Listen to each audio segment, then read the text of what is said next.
good? What's good? How's everybody doing? Kaz back again. What's good to everybody who popped up on this random Monday stream?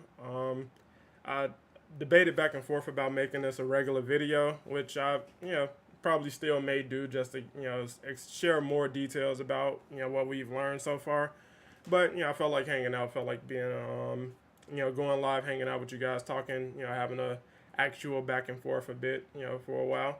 What's up, F&B Gaming? What's up on the SpaceCon? How you guys doing? I pre-ordered Marvel Spider-Man 2 a couple days ago. I hope Marvel Spider-Man 2 doesn't get delayed. Yeah, I wanted to clear stuff up like that. So I know, news and misinformation can kind of get all over the place, once something like this hits the internet. If Spider-Man 2 is 100% safe, like the game that's going to be delivered towards the end of October, it'll drop early for people around like the 13th and all of that stuff. There is no delay coming for that whatsoever. So Spider-Man 2 will release on time, on schedule. There's no possibility for a delay with that, or at least not related to the strike. So right off the bat, I just want to get anyone who has fears about that kind of stuff, that's not on the table. But any potential DLC coming from Spider-Man 2, that's a different kind of conversation. And again, I wanted to just kind of make it an open platform discussion with you guys. Give you guys a lot, a chance to have a bit of input. Share your concerns, share your thoughts, share any information you've come across, and like I said, just make it a real back and forth with you guys. What's up, Meepa? How you doing, man? Hope you've been good. Hope all's been going well for you guys. If you haven't already, drop a like. That definitely helps support the channel. Helps YouTube do its thing on the back end and all of that good stuff. But yeah, we just got news a couple days ago that the SAG-AFTRA team officially voted to go ahead and authorize a strike, in the event that that negotiations are not be able to be resolved, with the gaming studios, because we're already in the middle of a strike with the movie industry, and now that's going to kind of creep over into the gaming side potentially if they ultimately decide to go on a strike, and that will have major ramifications on gaming with specific companies, individually, which we'll get into. But that would mean delays for upcoming projects, and sticking specifically with like Marvel and DC, because WB Games is also involved. That means something like Suicide Squad would be wrapped up in that as well, and that's the conversation we're going to be having here today. So right off the bat, this is an excerpt from one of the many articles that's been written about this thing at this point. And while a strike authorization does not launch a strike, it can be a useful tool at the bargaining table, because it gives the union the ability to declare a strike if negotiations break down, which they're anticipating, because of, right now the main obstacle at the negotiation table is how AI is going to be navigated. The introduction of AI has completely flipped the industry on its head, with so many studios and corporations and publishers seeking to kind of circumvent what actors are able to bring to the table, when you can just kind of get that for cheap with AI, and actors are not having that as they shouldn't, because you're taking away their livelihood in that regard. And eligible SAG-AFTRA members will be able to vote on authorizing the strike until September 25th at 5 p.m. Pacific time, on the evening before discussions resume. So this is all still a bit of a ways out. We're about a week or two out before this, anything official can take place on that front. But they are giving them the green light to go ahead and strike on the gaming front. And these studios specifically are the ones who are going to be, most, hit by that. So you got Activision, you got Blind Light, you got Disney Character Voices Incorporated, you got Electronic Arts, which is EA for anyone confused about that, Epic Games, Formosa, Insomniac Games, Take-Two Productions, VoiceWorks Productions, and WB Games. So those are a lot of big name studios and productions that have a big hand in gaming and have a lot of upcoming projects that would be, really just kind of halted completely if a strike impedes production. So you need voice actors, you need motion capture artists, and all of this to really bring these games to life and build them up the way you're envisioning. And if the actors are not coming to work, or they're we can't get past this disagreement that they're having about compensation and all of that, and the use of AI, this is something that's on the horizon. So as I said, I know right off the bat, the second Insomniac's name was in the middle of this, most people's mind went to Spider-Man 2 being delayed. That again is not on the table, but they are working on DLC for Spider-Man 2, just like we saw with Marvel Spider-Man that dropped in 2018, where we saw 3 separate DLC releases for that. So Spider-Man 2 is not going to be delayed as it is, but any DLC. So most people are hoping to see some DLC from Venom or featuring Venom, and if something like this happens where the union fully goes on strike and the actors go on strike, that becomes delayed. So the idea of seeing that in early 2024 becomes maybe later 2024 or 2025, whenever they get around to resuming production on any of that. And that's where things kind of begin to get ugly, because Insomniac Games also has a Wolverine game that's slated for 2024-2025, and again, a strike would put that on hold and just completely shut that down, unless they've done a sizable amount of work on that already. They tend to do voice acting very early on. Like anybody in the chat who's followed Marvel's Avengers, that for sure. They did their voice work for characters like She-Hulk and the Winter Soldier, years in advance before the game actually released. So there's a chance they could have a lot of voice work done for these characters already, but other games may not be as lucky. So Wolverine production began a while ago, and there's no public knowledge about where they are currently in production on that game. It's still very early in its production time. It's not scheduled to release until around this time, 2024, 2025, optimistically. So there's a lot that can happen between now and then, and we don't know how far along they are in that process.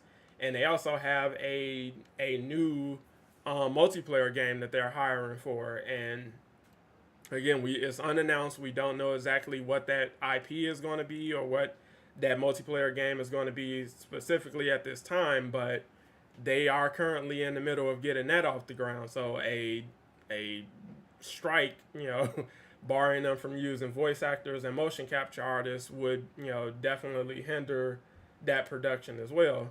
EA has three Marvel games slated. We only know 2 so far, and that's the Black Panther game that was recently announced, as well as the Iron Man game from Motive.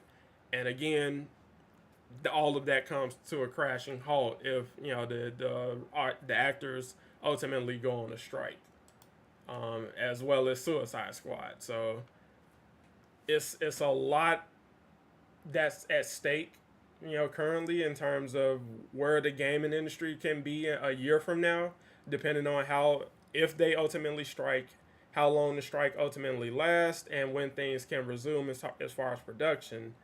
And that's the scary thing about it, because again, nothing has been resolved on the actors front. So a lot of movie productions have been shut down. The MCU is, they're delaying and removing things from their schedule because they don't know when things will pick back up and return to normal. So it's all in the air right now, and that's the scary part, because you don't know what's coming next, when things will be resolved, and if both sides are digging their heels in. Because honestly, the studios are kind of in the wrong here, because AI is, it's an interesting tool. It can be, if you're using it for the right reasons and using it in the right capacity. But if you're using that to replace people, and while still using them and using their likeness and their voice, is like, you're on some other stuff with that. What's good, Digital? Good to catch you on live. Yeah, like I said, it was another impromptu live. I actually plan to be live again later today. I want to come back and probably do some raids or some OLTs with you guys. Yeah, we're officially at the anniversary for Marvel's Avengers again, so it's like, just kind of hanging out, chopping it up about that stuff. So I'll probably be live again, maybe like 6, 7, later today. This isn't going to be a super long stream. I just wanted to hang out with you guys for a bit, get caught up on what exactly is going on with the writer strike, when that could ultimately happen, and what all will it affect. I act and model on the side, and I don't think the strike going to end anytime soon. I feel like the producers and directors are kind of seeing where this thing goes. Right now, it's like they're going to start feeling it once those quarterly earnings start showing up, and because productions aren't getting off the ground or getting into theaters or reaching streaming and things like that. That's where that's going to start hitting their bottom dollar, and that's where all right, panic can begin to set in. And for the actors, your bills and things, you're not able to provide for yourself or your family if you're not working. And so it's going to be, it's going to hit both sides. Some side, one side is probably going to be affected a lot harder sooner, but ultimately you're all losing out. And then we as consumers, we're losing out, because now a lot of these productions that we're looking forward to, like Across the Spider or Beyond the Spider-Verse, Daredevil Reborn and things like that, we don't know when the hell that's showing up at this point, because there's no production being done. So everybody loses when everyone is fighting like this, and it's unfortunate to see. And the second I saw that it was announced that gaming would be pulled into it, I'm like, but it's not unexpected, because again, AI is touching every facet of the industry. And if you don't have any regulations in place to put a lot of this stuff in check and circumvent a lot of this stuff, this is going to get out of control really fast. And that's what the actors are trying to get in front of. So they don't want anyone using their voice work or their likeness or anything like that without seeing them being compensated for it, because that's essentially stealing, and that's the kind of stuff they're trying to get around. And as much as I want to see these games, one, I want to see them arrive in good condition and finished condition, and with polished quality to them. But at the same time, I also want to make sure everyone involved was adequately compensated, because a lot of hard work goes into making these kind of productions, and no one wants to work hard and not be compensated. As the Joker's father told him, if you're good at something, never do it for free. So you definitely don't want to see people getting cheated out of hard work and dedication. So if you're showing up for work, you're lending your voice and everything, you should be compensated at the going rate or whatever your qualifications are demanding on the market at that time. I'm lucky since I'm signed with an agency. That's what's up. Glad to see you got some security out there.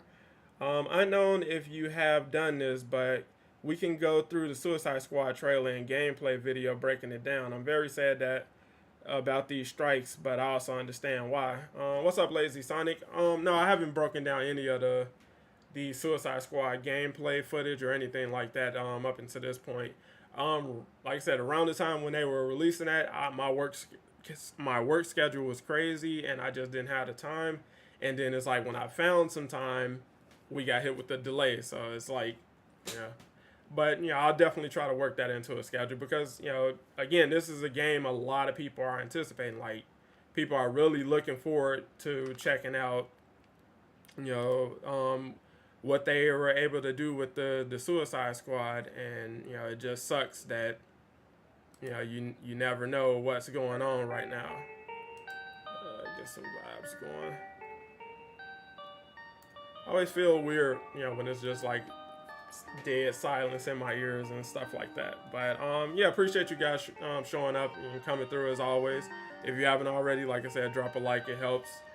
But you definitely want to see these games ultimately get released, and it's like you don't want to see delays, because again, that hurts in the long run. Turn that down a bit. There we go. But you ultimately want to get your hands on these games. So seeing what Motive is going to do with Iron Man, who doesn't want to check that out, who doesn't want to see that as soon as they can. and a potential strike would delay that. So it's like we don't know when that is. So right now we have no idea of when this game is ultimately even scheduled or predicted to release. It could be 2025, 2026, who knows? But all of that exponentially gets delayed because of setbacks and strikes. And then you got a new Black Panther game about to hit the scene in a couple years, and you just don't want to see it in gaming, especially now that we're in such a good place. You're getting a lot of good games, back to back consistently. Like this year alone has been jam packed with a lot of big name titles, just doing crazy numbers, and to see it be delayed or come to a halt because of greed and just unwillingness to be reasonable at a negotiation table is like, that sucks. And that the actors, the people involved, they're paying for it when they're not being compensated, and we as gamers, we're paying for it because a lot of these interesting titles that we're looking forward to, they're not hitting the shelves. So it's like a give. But what was I about to say? It's like you can't help but feel for them. So it's like I'm 100% on their side in this argument because people should be paid. I don't agree with people who are working for free, in any capacity. Unless you're working for yourself and you're trying to establish yourself and things like that, then you got to kind of put the grind in and put the work in before you get there. That's literally how YouTube works. But aside from that, it's like, you you should be compensated.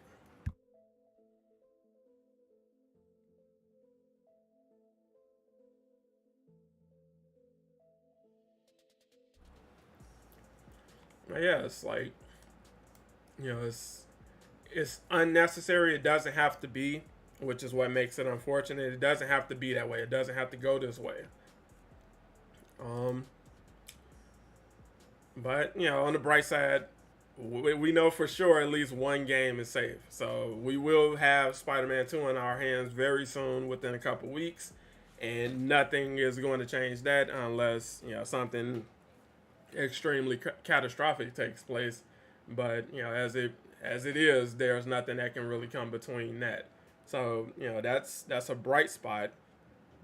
But you definitely don't want to see these actors being cheated out of their work or being taken advantage of by scummy corporate tactics and things like that. Like I was telling people, I might have said it on the After Show podcast over with Sadat and Jay, but seeing Secret Invasion use AI for their intro was crazy. And it's like, that I know that is going to send a ripple effect through the industry, because it's like, essentially you're saying this is okay, we're okay with doing this. So it's like, artists were not compensated for creating and crafting a unique intro or animation for our intro for this show. We'll just throw the AI some instructions, and whatever it spits out, that's what we'll throw on there. And it's like, that I know people have multiple takes on that, and different opinions and perceptions about that, but it's like, it's a terrible quality intro. It's like, I would never put something like that out as if I'm in charge of that corporation, or I have any say about that production. It's like, no, there's no way I can green light something like that. But it's like, that's where we're headed, where it's like, whatever, it's cheaper, we're saving money, and people are still tuning in. So what did we lose from not paying an artist for doing that? And it's like, that's tough. What's up, New Master 69? How you doing, man? I hope Thor's been taking it easy on you. Hope you are pastoring him lately. But I appreciate you coming through. But Avengers no more. Well, you can still play it. It's definitely still around. What's good, Captain? If you run some OLT or later, I got you on the Space Con. You can be a part of the first strike team. I'll have that live stream scheduled not long after this one, so you guys will be able to know exactly when we're starting and what's going on with that and all of that good stuff. Captain, hope you good, bro. Hope you having a good day. Um, but yeah, it's like you you don't want to set that kind of precedent for your industry, especially coming from Disney. It's like you're one of the titans of the industry at this point, even though you're on a decline. And for you to do something like that is like you're sending a message, whether you know it or not, whether you're aware of it or not. And it's like other studios, other productions are going to be doing that. What's good, Stardust? What's good? Is that the like Stardust we both making a comeback, man, to varying degrees of success. Definitely glad to see you back in the mix, man. For anybody in chat who doesn't know, if it's not for somebody like Stardust, there is no casual Avenger here right now. One of my more motivating figures in the space, and like I said, he's a good dude with a dark side. So if you get on the dark side, you'll see the other side of him. But if you play it cool, he's definitely one of the cool dudes in the community. But whoever streams that Spider-Man better enjoy that time. I'll definitely be streaming that. I'm actually looking to get into streaming the Spider-Man remastered as well as Miles Morales. In probably this week upcoming or maybe next week whenever I can get some time for that. But we're definitely all about Spider-Man over here. But yeah, it's like you definitely don't want to see people out here being cheated out of their hard work. So if they do strike, it's like I understand, I get it 100%. I'm not saying they're wrong or they shouldn't do that because I want to play video games. It's like it's bigger than that. I feel like most people would be able to agree that something like this is bigger than that. But at the same time, there is a lot of entitlement in gaming, so a lot of people may not share that sentiment. But over here we try to be fair and we try to be reasonable, and at the end of the day, I ultimately try to be a good human being. So I don't want to see anybody being extorted or exploited in any kind of way. So I'm definitely not all about that. Actually, casual, I disagree. I want to play my video games, even if devs work 24/7 with bad pay. Thank you. Hey, that's how it is over there, man. It's like but that's why certain studios, you might have to have a drink while you're on your shift, and you do what you can. But now, in all seriousness, you definitely don't want to see people taken advantage of like that. Logan might come to Spider-Man too. What do you mean by that, Jay? And honestly, unless you claim the work is your own or make something on that product without their permission, then you shouldn't get copyrighted. For what? I'm lost. I feel like we having different conversations. But when it comes to film, at least, yeah, it's like that's a whole different issue with YouTube and movies and all of that good stuff. Like, it's plenty of videos that stay within fair use but still get copyrights and claims and strikes and all of that nonsense. Anybody can claim videos and stuff like that. YouTube is supposed to be trying to work to clear that kind of stuff up and make that less likely, but we still got a long way to go with that. I think like maybe a post-credit scene hitting Logan for Insomniac's Wolverine game could happen for sure, confirming they're in the same universe once and for all. I would be all about that. I spoke about this on a stream or two ago where I was saying, like, ultimately I feel like we're at a point where they should be looking to make a connected gaming universe for Marvel games in general. So I feel like we pretty much have a definitive Spider-Man at this point, and they could make this the definitive Wolverine. So it's like you've had Wolverine all over the place. He's been in the Ultimate Alliance games. He's been in Marvel Heroes. He's been in Midnight Suns and other games. But it's like we don't really have a definitive AAA version of Wolverine, which this version ultimately could serve to be. And, having him be connected to Insomniac's Spider-Man universe would be dope. Being able to see them pop up in each other's universe or, like, help out with a side mission or something like that. I feel like we should be moving towards, a direction that includes things like that. I feel like with Wolverine being PS exclusive by Insomniac, who's really trusted, it makes sense, really. I'd have Wolverine hunt Hulk in this game, low-key. See, that's what I'm saying. It's like the possibilities are endless, bro. Stardust, I'm working on setting up a podcast, very soon, bro. And you definitely got to come on and be a guest so we can chop it up. I was just playing around with StreamYard today. I think I'm gonna go ahead and purchase, maybe the one of the packages. I think it was like they got a couple packages they order. I mean, they offer, but I think I'm gonna go ahead and invest in that and get a consistent podcast going. I got to figure out a schedule for that because people are popping up all over the place. We got the after show on Friday. Doom has his thing on Sunday, but I can work around whoever's schedule and stuff. But I definitely want to have you as a guest. Is long overdue. Like we've been on podcasts and stuff like that together, but it's never just been us together. We can team up on talking about Hyrule and all that good stuff. But yeah, the potential for Marvel gaming is endless, and I was making jokes about it earlier, but when it comes to like Marvel's Avengers, it's like no game has had the word potential and disappointing used more than that game specifically. It's like to this day, people speak endlessly about how much potential that game alone had, and that's just one game. And it's like there's potential with all of these games. There's potential like just imagining what they're going to do with Wolverine is a conversation that's like an hour-long conversation in and of itself because there's so much you can do. One sec. Okay.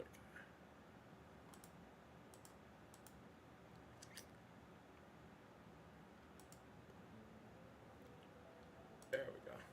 But yeah, it's like you can have way too much fun just thinking about the possibilities of a connected Marvel universe, and it's like the Marvel Heroes game is like you're delivering a bit of that experience that people are looking to have with Marvel Heroes, where all of these heroes are in the same universe. They're all selectable.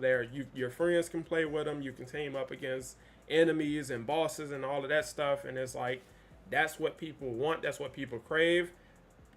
In my opinion, to a degree, because we're seeing a lot of weird stuff with superhero multiplayer games where people are not really fans of what they're seeing. But I think it's more so the I was about to say the season pass stuff, but the live service being done wrong kind of thing, as well as the introduction of systems where you need to get gear and things like that.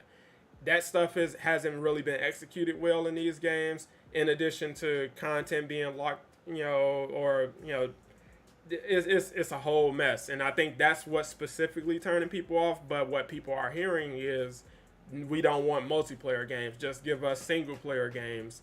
But it's really the single player games just don't bring all of that chaos with it. So you're not collecting gear in Spider-Man or Batman or anything like that. But when you play Avengers or Midnight Suns, if you have terrible gear on, you're going to be fighting like a random dude on the street for like 20 minutes and nobody wants to do that. Wolverine is quite an easy character when it comes to designing the game because as long as it's gory and violent with top tier combat, you got a go game.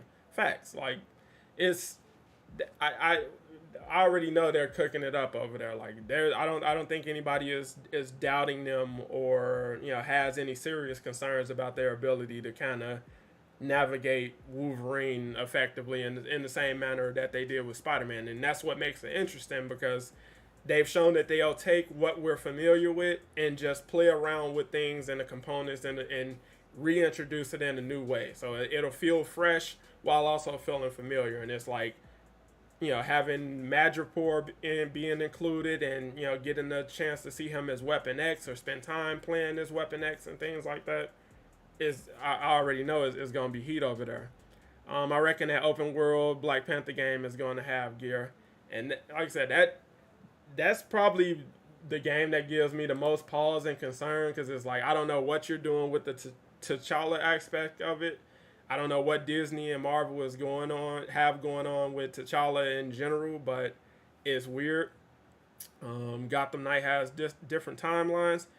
I've been revisiting Gotham Knights. I was doing that yesterday.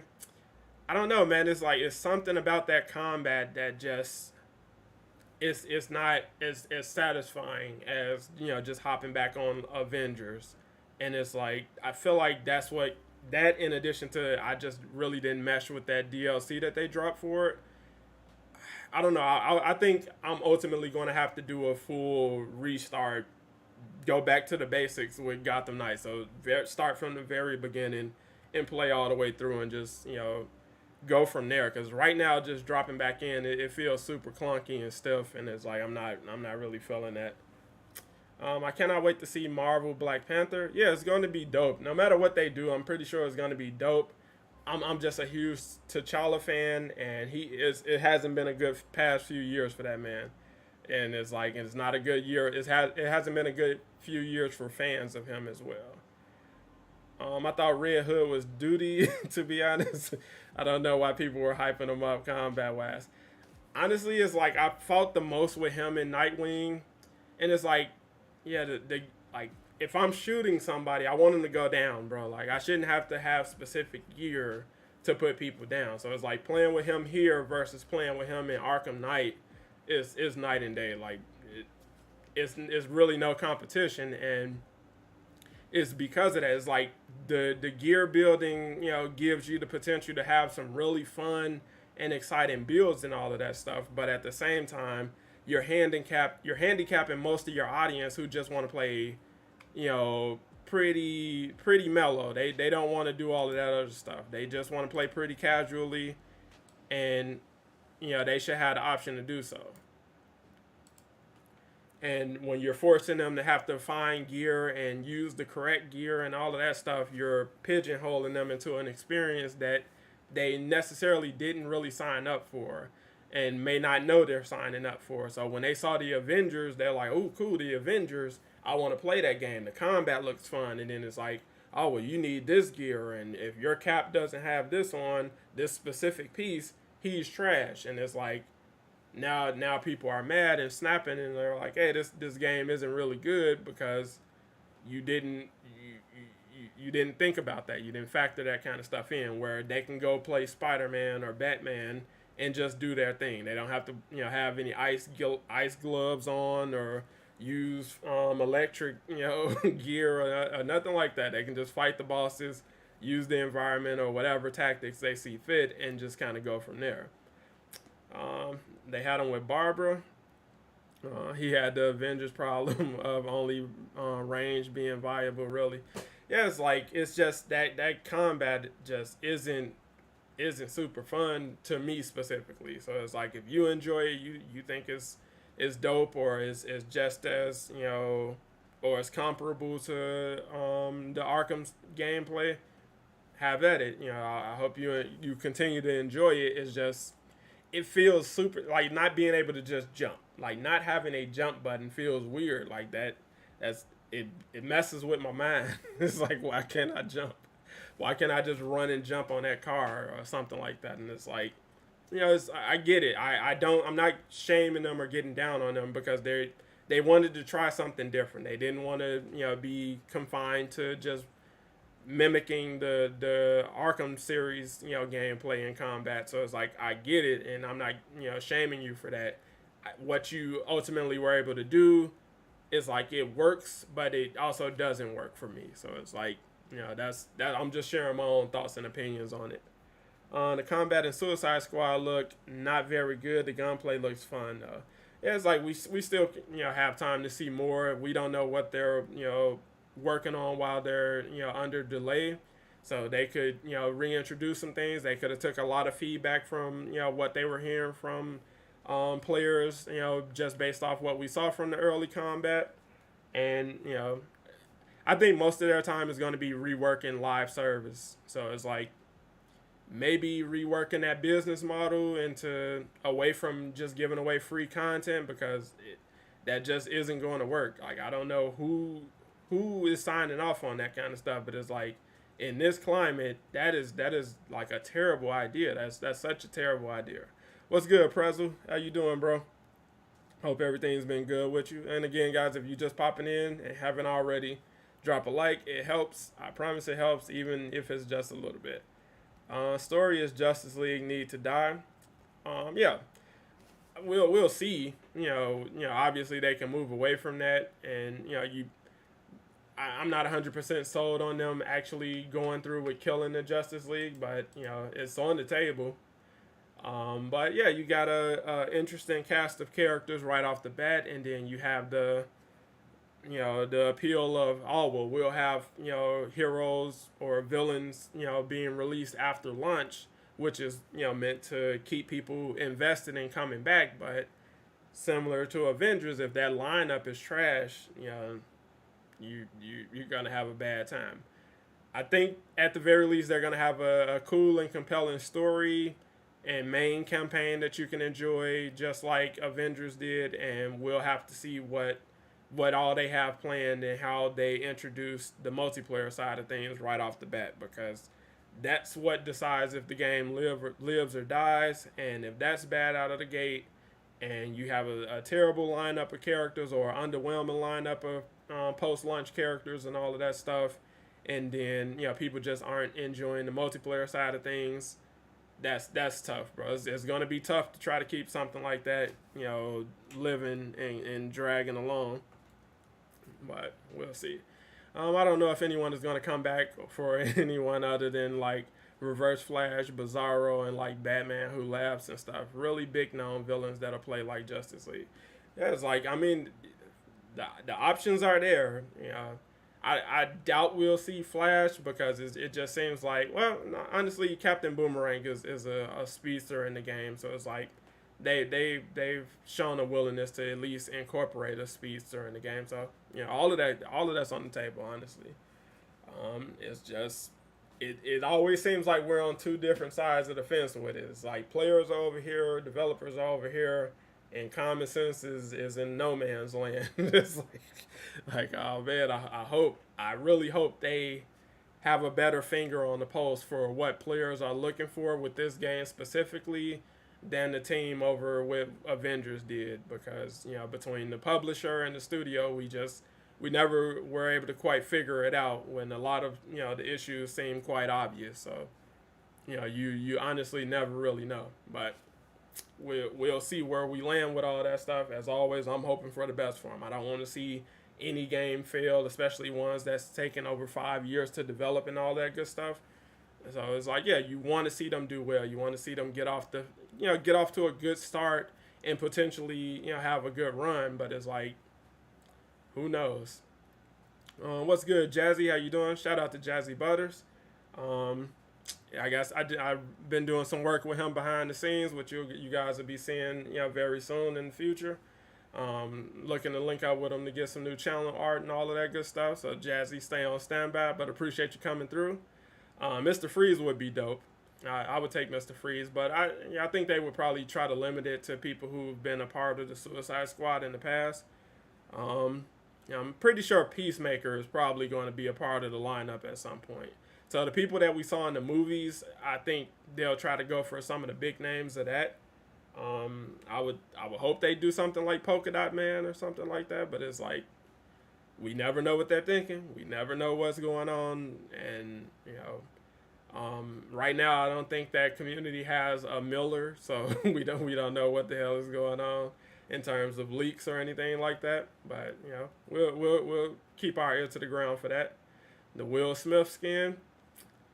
I mean, he did have a villainous turn at the Oscars, so I guess a villainous Will Smith skin might do numbers for him.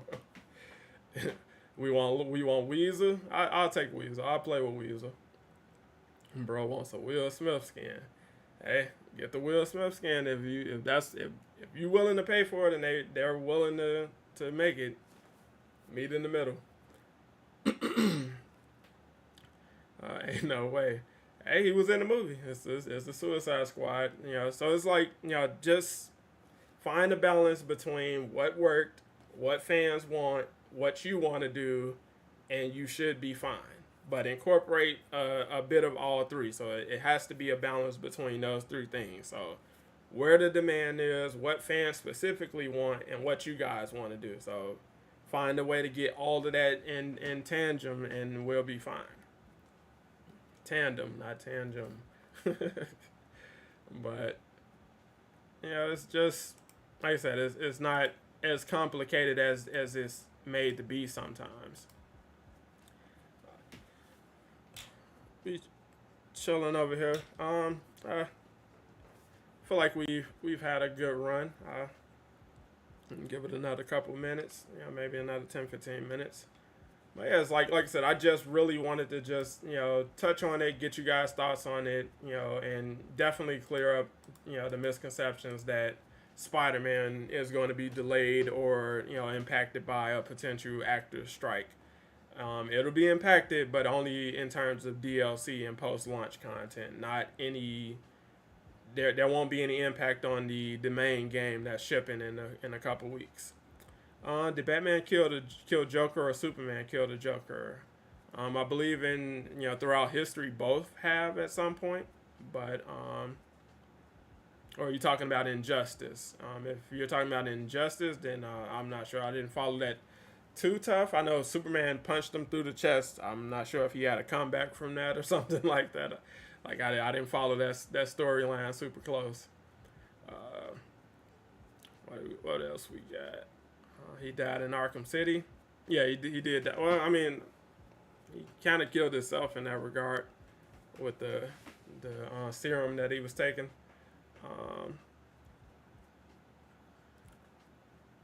But Superman is more known for killing the Joker in general. Yeah, it's like when Superman decides to cut out the games and the niceness. What are you gonna do about it? Like that's what the Injustice League or the Injustice storyline is about in general. Like when Superman is on BS, like who's going to step to him? And it's like that's where my issue with DC in general comes, because it's like the constant gassing up of Batman is just it's gotten to astronomical crazy levels over there. It's like, bro, that is a man in a rubber suit to a degree. I know he got tactical gear and training and all of that stuff.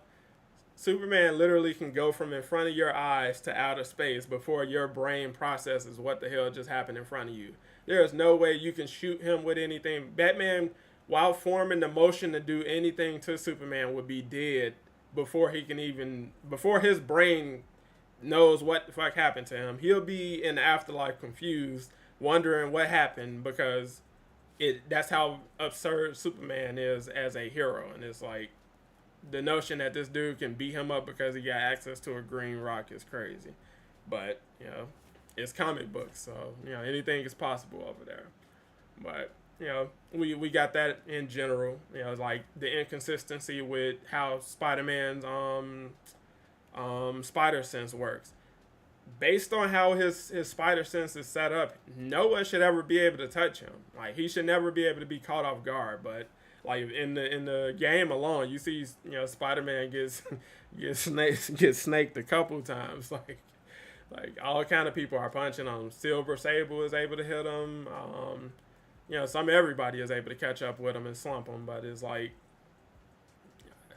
if you're either untouchable or you're just a pushover. And I think they try to find a balance there, but it's like you go too far with hyping things up. So like the Flash is another person who nobody should really be able to do anything to. It's like his reaction time, his ability to move so fast and stuff like that is absurd. So it's like seeing an alien shoot him, it's crazy. Like you can track where the Flash is running. That's not how that works. But it's like we have to make it work that way in order to add tension. So it's like, I get it. Writing is hard. I won't kill him for it, but it's like, we let a lot of nonsensical stuff make it onto the page. This is all I'll say. Batman has plot armor, and plot armor is definitely a part of his utility belt. He pull that out and spray that on before leaving the house every day like Axe. He definitely got to add a plot armor on, because it's like it's no way he's surviving half of his scenarios, especially once you go beyond just random thugs with guns and stuff like that. It's like you're not making it home most of the nights, bro. Here's my question: how was Batman able to beat Reverse Flash? Reverse Flash doesn't play any games at all. I mean, it's the power of the pen. The guy who's writing the story, and it's like people want to see Batman do good. People who are super fans of Batman, they want him to be the best. They want him to have all the powers. They want him to be better than Superman and all of that stuff. But it's like, like really carry that over to like Marvel. how would you feel if Captain America is out there boxing up Thor? Like he's legit going at Thor. Like Thor can't really hang with Captain America. Like that's absurd. That's crazy. Or like do you one better? Daredevil beating up Captain Marvel is like it's crazy. It's like I like Daredevil as much as the next man, but it's like come on, like what are we really doing here? Like what's going on over here? But the super fans, those are the people who show up for those comics. Those are the people who keep those comics, coming and in production. So it's like, hey, you feed them, you give the people what they want, and it's like, hey, I got no stake in that. Can Batman piece up Cable? I mean, yeah, Cable's not, he's not untouchable or anything like that. Can Batman really survive against Cable? That's the question. Like in the random encounter, I don't know, because Cable definitely don't play. But it's like, can Batman pull up and put a couple hands on him? 100%. Cable has powers though. He got weaponry and stuff like that.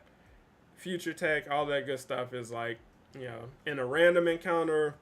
Honestly, I feel like it can go either way depending on what's going on. Batman does have, he got those hands and he does have that technology on him. And, a quick call to Alfred or the Justice League can change things. But, head up, hand to hand is like, it's like, I mean, purely hand to hand, Batman has them. Like, Batman is going to piece Cable up, even though he's like 7 feet. Batman, I feel like, is coming out on top of that.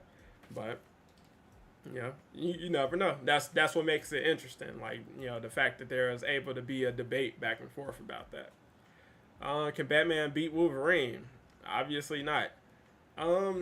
Beat him. It depends on what level of Wolverine we're talking about. Because honestly, that man has been. He's another person who's getting consistently overpowered in the comics. So like, Batman from the animated series fighting Wolverine from the 90s X-Men series, I feel like that's a closer fight. That's a lot more even than anything we'll probably see from either of those characters in the present, because they're not like just superhuman people. You get what I'm saying? So Batman in the 90s animated cartoon has his limits. Wolverine in the 90s cartoon has his limits. He can be knocked unconscious. He can get broken ribs and stuff like that don't heal instantly. That instant healing factor stuff, that's something that's been happening in recent years. That's not something Wolverine has always had as a part of his makeup and things like that. But, you want him to be stronger. So now he can survive, his face being blown off and all these other stuff, organs being blown off and stuff like that. Where in the 90s, it's like, yeah, he can heal from some crazy stuff, but at the same time, it's gonna take him a while. He's gonna be off his feet for a while. So the fact that he can heal is his power. So where normal people won't bounce back from that, Wolverine can, but it's just gonna take him a while. But the fact that you're healing from it is enough. That's power enough. Where now it's like he has to be instantaneous with it, damn near, and it's like that's just crazy. It's like, no, Batman isn't going to be surviving fighting something that literally you can't kill like that. It's like, first of all, he's not trying to kill you initially, and it's like that's where you're going to mess up, because Wolverine is all about killing people, and it's like, yeah, I don't see the old Dark Knight coming out on top on that. Wolverine can heal from brutal ratios on Twitter. Hey, there's nothing that can put that man down. But it's like, yeah, it's like, honestly, I've noticed that, like, probably, like, in the past 10, 15 years, we see heroes fighting each other more than we do seeing them actually fighting villains in media and stuff at this point. Like, every superhero team-up movie, they're starting off fighting each other. When you meet somebody, there's, conflict and confrontation. The villains get along instantly down there. Like, hey, Lex Luthor reach out to somebody and they're on the same side. Hey, you want some money? Here's a way to get some money. All right, cool. Let's do it. The heroes, Iron Man meets Thor. They got a box. So they got to throw hands.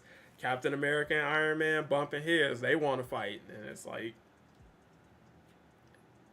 I get it. That's definitely interesting. I'm not saying that's not interesting, but it's like, man, I feel like the villains are just in the background. They fall into the background a little bit. I get more excited seeing other heroes, villains fighting other heroes, like Batman versus Lex or something. I agree. That's definitely interesting. Like Green Goblin terrorizing people other than Spider Man is crazy because it's like, you know, he is literally like a worse version of the Joker, but just as crazy. And it's like for somebody who's not prepared to deal with something like that, it's crazy. Like I don't like I feel like Daredevil would have a really hard time dealing with the Green Goblin. Like he can manage, people like Kingpin and stuff like that, but if the Green Goblin was really on Daredevil's ass, it's like that's tough, bro. That's an interesting matchup. Can Daredevil manage to try to figure a way out to pull it off or something like that? Possibly. Does he probably need help from like Luke Cage or Iron Fist or somebody? I believe so, because Goblin is a menace. Um, Even in the first Avengers movie, Thor fought Iron Man and Cap. Yeah, like immediately. By the end of that movie, everybody fought each other. Like everybody on the team had fought somebody else in the team. So in the beginning, Iron Man fought Thor. Him and Captain America were about to fight. Black Widow is fighting the Hulk. Hulk is fighting Thor. Who else? Who else was fighting? Hawkeye and Black Widow are fighting. Hawkeye's fighting the whole team. It's like that was the majority of the movie, just fighting each other. Avengers 2, Age of Ultron. What are we doing? Fighting each other. By the end of the movie, we fighting each other. That's what we do. The Defenders. What do? We fight each other. Daredevil versus Iron Fist. Iron Fist versus Luke Cage. Everybody got to fight each other. But it's obviously compelling, bro. Like it's obviously what's working for them, But it's like I'm more interested in seeing Doctor Doom dominate. Like Doctor Doom pulling up on heroes, and even the big name heroes is like Doctor Doom is a problem for them. Like that's not an easy fight for anybody. The Fantastic Four, we need help with Doctor Doom, or the Avengers. Doctor Doom is like, hey, I'm not some run of the week, villain of the week, type dude. Is like, hey, I'm Doctor Doom. I got a literal country behind me. Like, you pull up on Doctor Doom, it's problems. You go to Doctor Doom's country, it's problems. And it's like, I feel like the best representation of Doctor Doom we had in recent years was in Earth's Mightiest Heroes. And I know this conversation has gotten way, way off of what the title and everything says, but right now we just chilling and hanging out. Like I said, this is why I went live, just to chill and hang out and talk with you guys for a bit. I love seeing Spider-Man confront Doom. It's kind of nuts. Yes, that's like just those interactions. Like that's cool. That's what made me excited about Infinity War, because seeing all the heroes get to hang out and interact with each other, and it's like we didn't get half of what we could have got. So like Captain America never spoke with or met Doctor Strange. You get what I'm saying? Out of both of those movies, they never have a conversation or interact. So it's like we didn't get half of the stuff we could have got. But it's like just Iron Man, Spider-Man hanging out with the Guardians of the Galaxy and with Doctor Strange and stuff like that. That's dope that we were able to get something like that in a major motion picture in the movie theater, on screen. All these heroes fighting together and all that stuff. It's like, that's dope. That's the kind of stuff I like. But yeah, like, I don't know if you guys read that comic, but it's like Luke Cage back in the day, he did a job for Doctor Doom. And Doctor Doom didn't pay him because, he Doctor Doom. Of course, he's going to skip out on his bill. But, Luke Cage, he's a hero for hire. So, he's like, as long as you're paying and I'm not doing anything to really harm anybody, or I'm not, like, doing something criminal, I'm down to do it. And Doctor Doom, paid him to do something. I think I forgot what he had to do. And, he ended up having to pull up on Doctor Doom about his bread. Hilarious comic. Go check that out if you've never read that comic, but definitely go check that out. Luke Cage definitely did not play about his bread when it came to hiring him, and Doctor Doom tried to pull a stunt because he's Doctor Doom. Fun stuff like that is what makes comics and stuff interesting, but it's like Doctor Doom legit just being a boss is dope. But yeah, like Namor,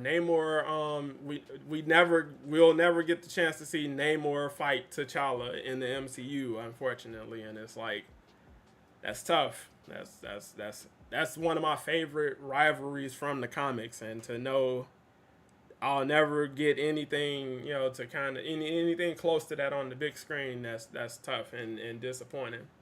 Doctor Doom versus Kang. I got Doctor Doom coming out on top of that. Like Doctor Doom being the only person who was aware of the scroll before anybody, even before Nick Fury and Earth's Mightiest Heroes, is like that. That's the level he should be at. That's the level of prowess he should always be at. Like he's 5 and 6 moves ahead, and you know Reed Richards is the smartest person, but it's like he's easily distracted and fascinated by other stuff. Where Doom, that dude has focus. You know what I'm saying? So it's like if basketball reference, if Reed Richards is LeBron James, Dr. Doom is Kobe Bryant, bro. Like Dr. Doom is locked in. He's focused. He doesn't care about nothing else going on. If he sets his sights on something, he's locked in on that stuff. Namor versus the Hulk. Yeah, it's like he's in the universe now. I think he should still be there. I know some allegations came out against him not too long after Jonathan Majors got some hit with allegations and stuff. So it's like, again, I don't know. Plus, everything's on strike and delay and stuff. So it's like, who knows at this point? Doctor Doom beats Batman. That's I wouldn't doubt that. It's like I wouldn't doubt that. It depends on what Doctor Doom wants and how hard Batman is standing in his way between getting that. But between his use of magic, his prowess over technology, and his intelligence, is like, yeah, Doctor Doom would be a major problem for Batman. Like in a way Lex Luthor would never be. Like Doctor Doom would have folded Superman by now. Like I believe that. Like if Doctor Doom had to get Superman out of his way, Superman would have went away a long time ago.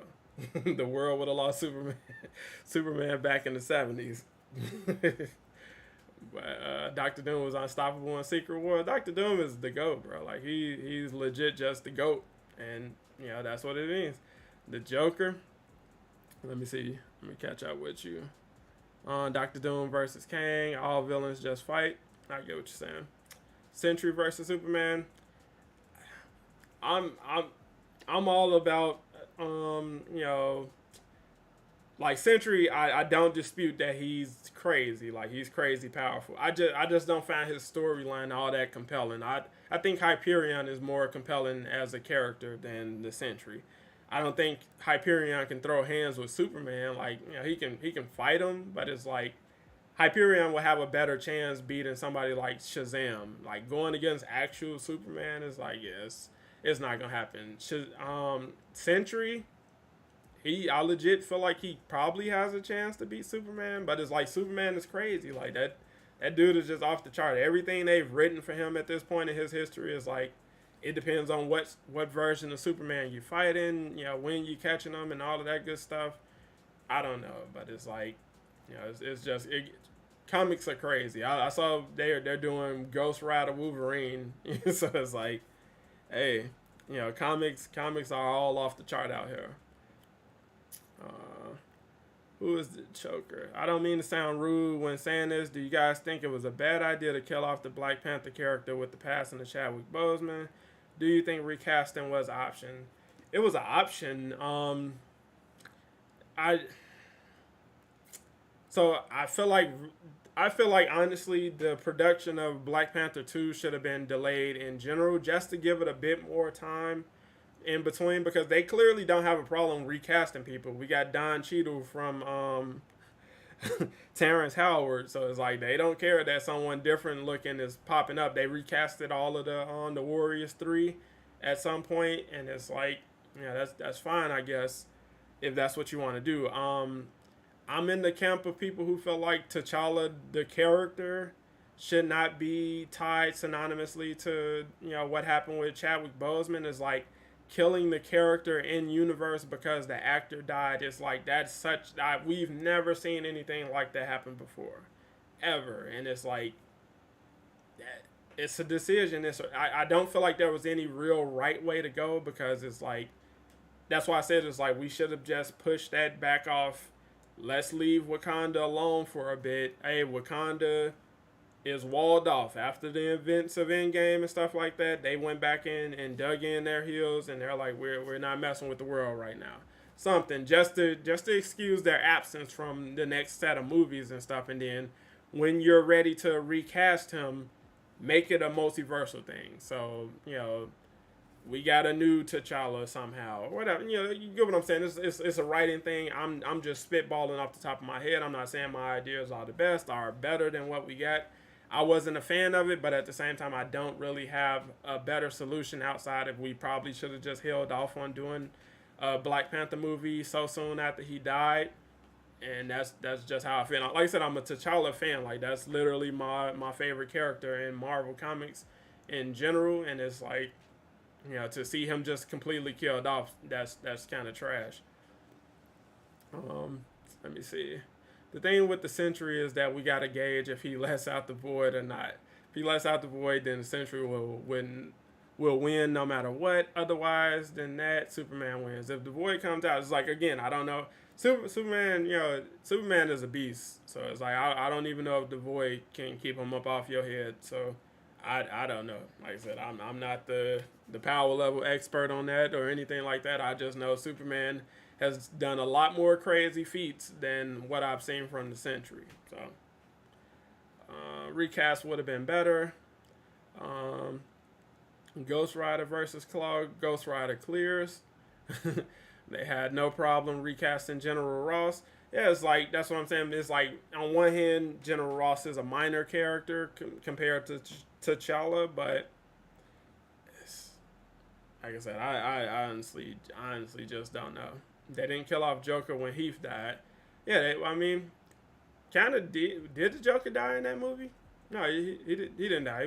He got arrested, I guess. But it was like when Christopher Reeves died, Superman didn't die. You get what I'm saying? Just like we've never seen anything like that before, and it was really just a weird. The whole thing just felt weird. Like, I've never seen anything like that before. And it's like, I know they said like, oh well, we wanted to use the movie as a way to let the world mourn and stuff like that, and it's like T'Challa didn't die. It's like, especially given what we've seen in the MCU with T'Challa, is like this conversation is all over the place. But we saw him die in his movie in Black Panther, and then he came back, fought on Killmonger again and all of that stuff. Then he died again in Infinity War, and then he came back, and then it's like, and now you're dead again from another off-screen. It's like, how did this seem like a good idea? And then on top of that, I don't want to do too many spoilers, but it's like you effectively killed off the entire royal family and all they've had is a movie. So you, in 2 movies or 2.5 movies, you've killed off every major character associated with Wakanda and its royal family, and you're expecting people to be excited about the future of this. It's like, what are we doing? Like, what are we doing? What exactly are we doing over there? I don't know what they're cooking. I'm not really liking what we're cooking. We need some salt or some seasoning over there. It's kind of crazy. Honestly, it's like I'm not even checking for what's next for Black Panther or whoever is the Black Panther next, and I don't care. It's not T'Challa, so I don't care. It's whatever. They just ignored the Joker in the next Dark Knight. Yeah, it's like Bane was just up next, and hey, move forward, I guess. Heath Ledger was the Joker from Batman Dark Knight. Yeah, I know he was in. I wasn't sure if he died at the end of that movie. I remember him hanging upside down, but I know it started running together on me because in the end of Batman 1989, the Joker is hanging upside down, but he falls and dies, and I'm like, did that happen to the Joker in the Dark Knight? I haven't seen it in a while, but no, he didn't die. I think he just got arrested. They're cooking British food, flavorless. We're microwaving turkey over there. It's like, what are we doing, bro? Like, this is something you gotta let cook. You got a full meal here, and it's like, I'll just put it in the microwave on 10 minutes. It's like, I don't think that's how that works, bro. But it's still better than whatever they cooking at DC, I guess, because that's a madhouse over there. They're about to pull an Avengers ultimatum, but with Wakanda, yeah, we'll see. I don't think anyone in Hollywood wanted the stress of having to live up to Chadwick's T'Challa. That's what I'm saying. Is like we barely got to see him do anything. Like he was infinitely better in Civil War than he was in his own movie, and then it's like he got to shine a little bit in Infinity War with alongside Captain America and stuff. But it's like we haven't really experienced T'Challa in the MCU like that, and it's like right when his story is beginning, your actor sadly just completely tragically dies an untimely death, and then it's like, yeah, you don't disrespect that by just, oh well, he means nothing, we can just replace him, so hey, let's go get a new actor right now. Put the project on hold. We didn't need a Black Panther movie right now. If we didn't get that movie, nothing changes. We don't, Ironheart, we don't need that right now. We don't need any of that. Namor, you could have waited for all of that stuff and told a better story than what you did, while still not killing off the royal family. It's like I got problems with that direction and the script overall, and it's like, you force something that you didn't have to force, and which makes it feel like there's an agenda behind it, which a lot of people are going off the deep end with that kind of stuff. And it's like, honestly, I just don't care that much, bro. It's like, all right, well, my man's dead, whatever. The Black Panther, Wakanda Forever movie is like, I don't care, whatever. Was it the worst movie ever? No. Was it terrible? No. It's not a terrible movie. It was all right. It's fine. I just don't care what's next, honestly. Let me see. Black Panther as of MCU is pretty much over. It's like, I mean, you got Shuri, but she, is seemingly transferring her title over to somebody else, so you might see M'Baku with it and all that. I'm not interested in that. Oh, we got T'Challa's son. Not interested in that. I'm straight on all of that stuff.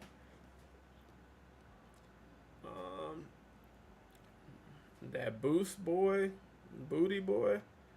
I'm lost, bro. Like, what are you talking about? What are you talking about down there, booty boy? What's going on? It's such a shame because it felt like T'Challa was going to be leading the MCU for the next couple of phases into the X-Men. I never got that impression. It's a joke. I'm lost at a joke. I'm lost, bro. I'm lost. But I'll just say the joke went over my head because I'm in the trenches with that. I am lost. Sentry versus Hulk to the death, both at max power. I mean, we pretty much saw how that played out. They whooped each other to a stalemate. Like I said, it's crazy. Ice Cube jokes. Oh. I get it. Now I saw that movie twice. I get you. Like I said, it went over my head, bro. Thank you for explaining the joke. But yeah, it's like I never felt like T'Challa was on the road to lead in the MCU. I feel like if anything, we've set the stage for. Well, I mean, can Spider-Man really lead the MCU with people like Captain Marvel and stuff, being around? It's like he's never really had to fill that role or anything like that, and you still got like Doctor Strange and stuff like that. Spider-Man, I'm interested to see where they go with that. So it's like whether we get some new movies from Tobey. I want to see what they got next for Tom Holland, and if we can possibly get something from Andrew Garfield again. I'm down for all of that. What's the origin of the deep dish joke with Sadat? He knows I'm from Chicago. So deep dish pizza is what everybody tries when they come to Chicago. I told him in Chicago we don't eat deep dish pizza unless somebody's visiting and they want to try it out. Like when I want pizza, I don't go get deep dish pizza. I get a regular pan pizza and just go from there. But deep dish is good pizza. It's definitely fire.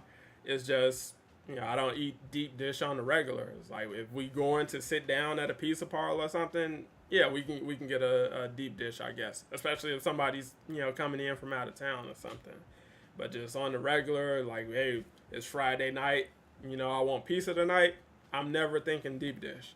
But that's the joke. You think Miles Morales might get the symbiote in Spider-Man 2, even if just for a mission? That's what I'm saying. I can't remember where I heard that rumor initially about Miles or both Spider-Man having the symbiote at some point and having variations of different suits with the symbiote.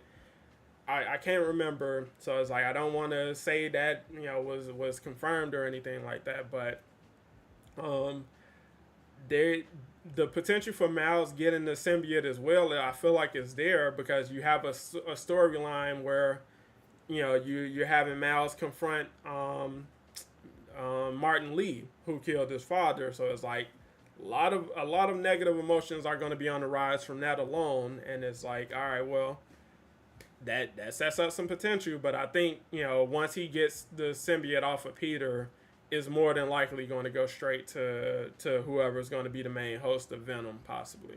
But we will figure all of that out in a few short weeks. You Sadat and JB talking about it. Talking about what? The deep dish stuff. No, we're not getting Spider-Man 4. Let's give Big Wheel and Hammerhead origin stories without Spider-Man being in there. Big Wheel. We need a smaller scale Spider-Man movie, one that's more about New York City instead of a global threat. I feel like all of them have been there, like not where. Are you talking about the MCU Spider-Man movies? Because the Sam Raimi movies have all been pretty personal. The only story that presented a problem for like the city in general was Doctor Octopus's story. So it's like the device he was working on had the potential to blow the city up. So it's like, yeah, they definitely had to get in and mix it up with him. But yeah, most of their stories have been contained. You got the Vulture in Spider-Man Homecoming, where honestly, if Tom Holland Spider-Man left him alone, he wouldn't have been bothering anybody. He just goes in and steals and goes home and sells that at the end of the day. So he wasn't threatening the globe. Mysterio wouldn't have been able to enact his plan if Spider-Man wasn't dumb enough to give him those glasses, or manipulated into giving him those glasses, however you want to see it. But it's like, yeah, he wasn't that big of a threat until he got control of those drones. And in No Way Home, it's like, okay, well, now the universe is at risk because Doctor Doom was too dumb to ask a kid if he wrote a appeal. He tried to appeal his denial into college and stuff like that. So it's like, you've had pretty contained stories for the most part. The Amazing Spider-Man, you got the blue beam going into the sky and stuff like that. So the Lizard was trying to turn everybody into lizards and all that good stuff. And then the second movie, Electro, he was just messing with people's electric bill. So nothing major. Novel Flow, what's good, bro? Hey guys, check out Novel Flow over on Twitch, where he streams Spider-Man 2, other Marvel games, and gaming in general, and big supporter of the channel, and a member of DSG, I believe. I think you're still with Doom Squad. Novel Flow, I think I've been out of touch. I just found out Slip isn't a part of the group anymore. I don't know who's all in the group or not at this point. I felt like Thor when the Guardians was asking him about who's an Avenger. He like, they was like, is Kevin Bacon on the team? He may be. I haven't been on Earth for a while. It's like, I don't know who's a part of DSG at this point. But yeah, big shout out to you for coming through, bro. And guys, if you're new to the stream or the channel, subscribe and drop a like if you want to support the stream. Definitely help support the channel. They should make a what if on if the Vulture won. I mean, he pretty much didn't lose. He was beating the hell out of Spider-Man. Like, I got problems with those Spider-Man narratives. Ultimately, I feel like they managed to bring it around in a way that was satisfying with No Way Home. But those first two movies, narratively, were they kind of left a lot to be desired, and they definitely had some inconsistencies. Like, I feel like Spider-Man is written inconsistently across between his introduction in Civil War, Homecoming, and then Infinity War. I feel like those all feel like three different versions of Spider-Man, borderline. So it's like, when he's being written by the Russos, his spider sense was very evident, where in his own movie it's like, it's questionable if he even had it, which people were like, hey, does he have the spider sense? I'm like, yeah, he had it in Civil War, and it's like, it's supposed to be the same Spider-Man. I don't see why he wouldn't. But it's like rewatching the film. It's like, yeah, I get it, but you know, hey, Bucky Barnes, what's good, bro? I haven't seen you much since you dropped into Avengers. Hope everything's been going well with you. Appreciate you coming through. Electro would make me mad as hell. That's a high electric bill to pay every few months whenever he goes on the loose. No doubt. Like I said, send it to the city. Like, hey, this bill was during that power outage with Electro on the loose. I need a credit or something. But yeah, we had this has definitely been a dope conversation. Appreciate you guys coming through as always, hanging out, keeping the conversation flowing. I'm good. Bucky Barnes, chilling as always. Like I said, just wanted to have a quick chat about you guys. Chat about the writer strike affecting the effect it will have on gaming if it ultimately comes to fruition, and just give you guys a bit of details and info about that specifically. But we'll be back hopefully later today. I got to make a quick run, and hopefully I can be back today. If not, I'll have an early stream tomorrow playing Avengers. So we'll do some raids and OLTs and all of that good stuff tomorrow if I can't make it back today. So be on the lookout for that. I'll definitely get that scheduled and everything in advance so you guys know one way or the other. But I definitely appreciate you guys coming through to hang out. Appreciate you guys endlessly. Like, I definitely appreciate the support. I know the channel's still in the kind of like coming out of the limbo phase, but I'm committed to the grind. We'll figure it out. And like I said, Spider-Man 2 is right around the corner, so we are definitely on our way. Appreciate you guys. I will catch you guys in the next one. Be smooth, be safe,